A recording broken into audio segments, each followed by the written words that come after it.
Blizzard.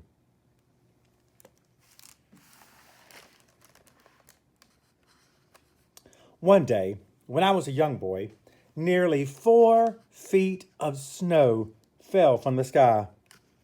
This is my story.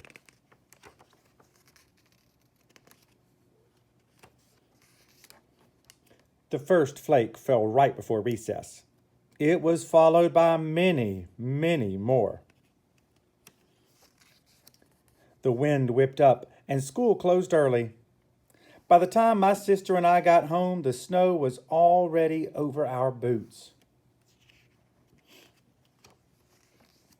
The snow continued to fall through the night, and I thought it would never stop.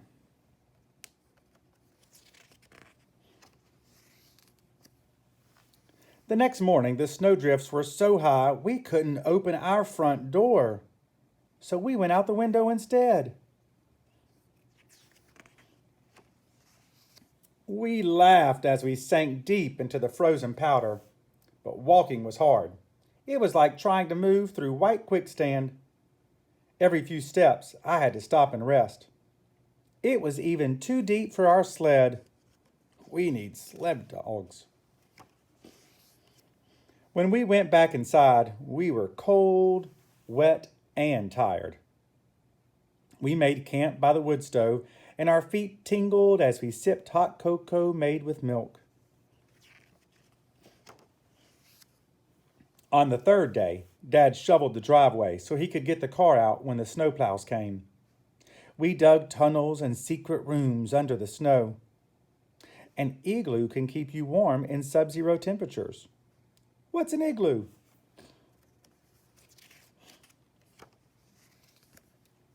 By day 4, the plows still hadn't come. I wondered if we'd ever see grass again. Inside, things got tense. As our food started to run out, I knew we couldn't survive much longer on cocoa made with water. We need to get to the store, but the roads aren't plowed, and we certainly can't walk through this.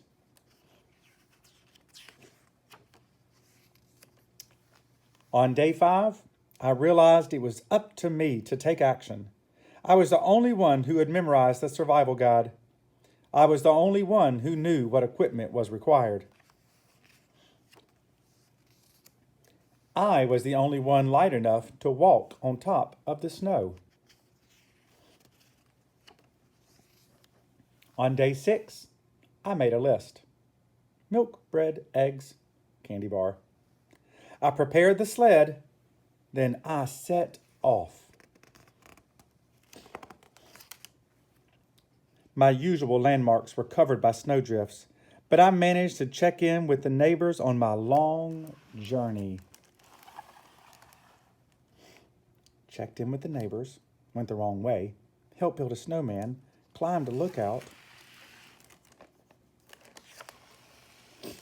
made an angel, explored an igloo, joined a snowball fight. I made it.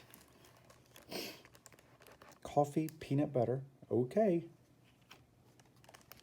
At last, I reached the store.